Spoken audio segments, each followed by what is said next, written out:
The ambition of a 28-year-old young man on how to grow his company from one dealing in food production, canned goods, and food products to a giant company of the size we see today. Welcome everyone, I hope you are all doing well. Today we will talk about one of the companies, a very giant company. You might imagine that it works in mobile devices, the simple devices that you are holding in your hand right now. But in reality, the matter is much bigger than that. This company has reached the point of producing military aircraft, army equipment, tanks, and many other weapons. The company we are talking about today is the giant Samsung. But before I start, let me tell you that the channel specializes in economics and online business.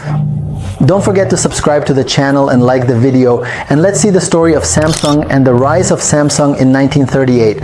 Specifically in South Korea, a small company started, and it was working in food products, meaning it dealt with fish, canned goods, and food products in general. Of course, this company in its early days, when you looked at it, you could never imagine that this company, after years, would grow and become the giant Samsung that we see today. Samsung is one of the most valuable companies today and one of the most diversified in terms of sources of wealth or income, because it operates in many sectors, both in technology and beyond. To understand the vast size that Samsung has reached today, you can imagine that Samsung doesn't just work in mobile devices and software and such. Samsung operates in almost every sector, meaning it works in construction and contracting, building skyscrapers, bridges, and very large real estate projects. Samsung also works in the field of weapons like arms, military weapons, heavy weapons, and light weapons specifically for the Korean army. Of course, we must not forget the core sector, which is technology, including mobile devices and software, where Samsung specializes. Even in the medical sector, Samsung produces a lot of medical equipment and devices such as imaging devices and others. It is a giant company in every sense of the word. Let's go back to the year 1938. A young man named Lee Byung-chul, who at that time was 28 years old. Imagine, 28 years old and the founder of the large empire we see today. This young man woke up one day and felt that he hadn't achieved anything significant in his life and felt that his life was without purpose. So, as you might say, he decided, I will start from today.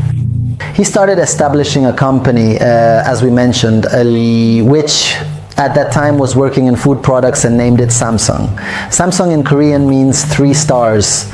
Like any startup or emerging project, the project owner had a very high ambition to grow the company. Unfortunately, the Korean War limited this ambition because the war consumed a lot of the country's resources there. And of course, as you know, war in any place limits emerging economies. But in fact, this young man took advantage of the war to his benefit. In other words, during times of war and crises like floods or epidemics, the main concern for any country is securing food. The most important thing becomes securing food resources. Here, our friend began to strongly enter the market with his simple, modest company by providing food products to a large number of Korea's residents, and also to very large sectors within the army.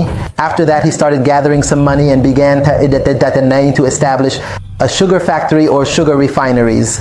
Yes, after that he established a wool factory, and from the wool factory he moved into clothing. And of course we know that clothing comes in a very wide variety of styles.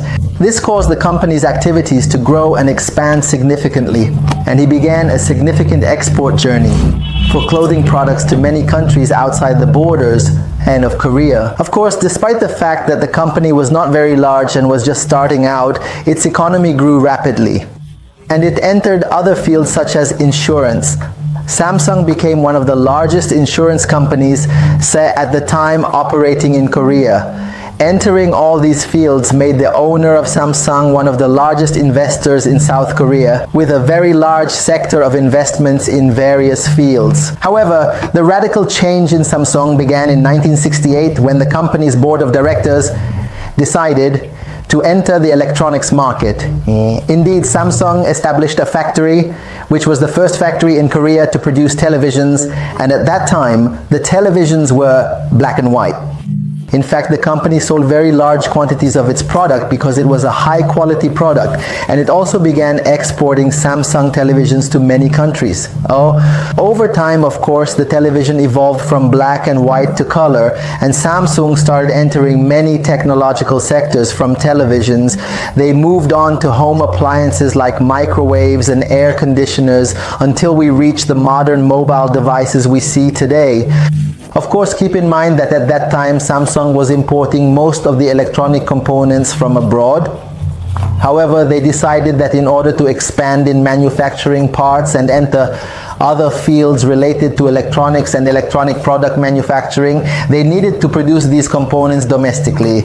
Indeed, Samsung also purchased a factory for chips or electronic product components, or what is called semiconductors. And from here, the giant Samsung began to rely heavily, meaning a local reliance, as they say, on its company for the integrated manufacturing of all its products. All electronic products are now produced within Samsung, to the extent that the giant previously used to import many parts, including semiconductors from Samsung. Imagine that Apple imports the semiconductors for all its products from Samsung. Apple is a giant company in the technology field for manufacturing phones, and every phone that Apple produces contains many parts or components imported from Samsung. As we said, Samsung does not rely solely on the technology field related to home appliances and phones. No, it operates in many sectors, even heavy industries that you might be hearing about for the first time, like shipbuilding. Samsung has an entire division dedicated to shipbuilding and skyscrapers. As we mentioned, they also deal with heavy military equipment. Additionally, on a non-profit level, Samsung has a large comprehensive hospital called Samsung Hospital. The purpose of this hospital is non-profit, aimed at non-profit medical research. Samsung also has a university, and the purpose of studying there is non-profit. The study is primarily based on research, allowing students to conduct extensive research with the help of Samsung. All of these are Samsung's investments, and they are non-profit investments. Let me tell you that the Korean government was a very crucial factor in the rise of Samsung, as it provided assistance to the company directly, thanks to the very strong relationship between the founder of Samsung and the members of the Korean government, as well as the Korean president at that time. For example, the Korean government started to limit the import of products similar to Samsung's products from abroad. As a result, customers in Korea began to increasingly prefer Samsung products. Additionally, the government reduced taxes on electronic products by 50%. And who is the biggest giant of electronic products within Korea? It is Samsung, a company that greatly benefited from this tax reduction. Even at the banking level, Samsung was offering significant borrowing facilities. Interestingly, Samsung would approach banks for loans and later return to buy shares within these banks or buy the banks entirely. Can you imagine approaching the banks and then going back to buy these banks? And of course, because every success story isn't entirely rosy, let me tell you that there were significant criticisms directed at Samsung. For instance, Samsung did not allow emerging economies the same products or similar ones. It was always striving to limit the rise of startups that could pose a threat to Samsung or Samsung's industries. It didn't allow any company to take a part of its market share. And this was, of course, one of the major problems that Samsung faced. Let me tell you an important point. 17% of the industry and economies within South Korea were controlled by Samsung. This means that if there was any disruption in the system of this company, the relationship would result in a negative impact across all sectors of the economy in South Korea. Additionally, Samsung has a very large number of employees. So if anything happens to the company, it directly affects these workers or this very large group of employees. Another point is that Samsung is a company owned by a family, meaning this giant economic entity is owned by specific individuals within a single family.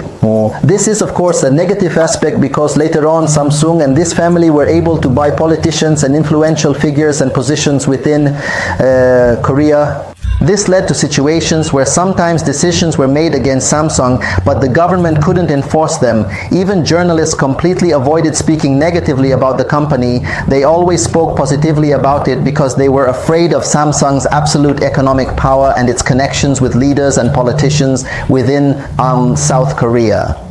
To the extent that there was an article titled "South Korea, the Republic of Samsung, yet the Arthpasis." This article implied that the chairman and and founder of Samsung now possesses powers that or authority that might exceed those of the president of South Korea himself. But let's talk about the two main problems that Samsung faced. The first problem was with the Samsung Note 7 device. When Samsung launched this device, it had a very serious defect, which was that the battery would explode spontaneously.